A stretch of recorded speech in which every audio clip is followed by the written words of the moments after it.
প্রিয় ছাত্রছাত্রী 4.1-এর প্রশ্ন 7 দেখো এখানে সমাধান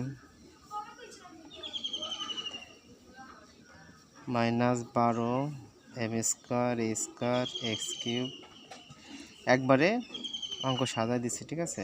-2m a² x²।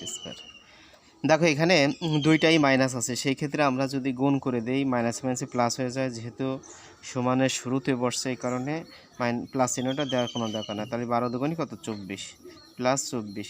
দেখো এখানে এম স্কোয়ার আছে, এখানে একটা এম আছে, তাহলে এখানে একটা এম মানে উপরে পাওয়ার 1, তাহলে এম থেকে একটা এম কমন নেব আর এম আর উপরে আছে এম স্কোয়ার আর উপরে আছে 1, তাহলে m3, তাহলে m³ হয়ে যায়, ঠিক আছে।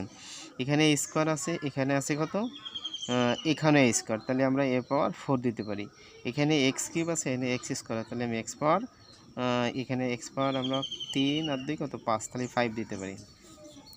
দেখো এইখানে কিন্তু আমরা একটু সাজায় লিখতে পারি, যেমন এমটা আমরা লাস্টে দিতে পারি, a³ আমরা আগে আনতে পারি, a³ mx, তাহলে m পরে দিতে পারি, আবার এক্সটা লাস্টে আমরা দিতে পারি। এভাবে আমরা অ্যান্সারটা লিখতে পারি।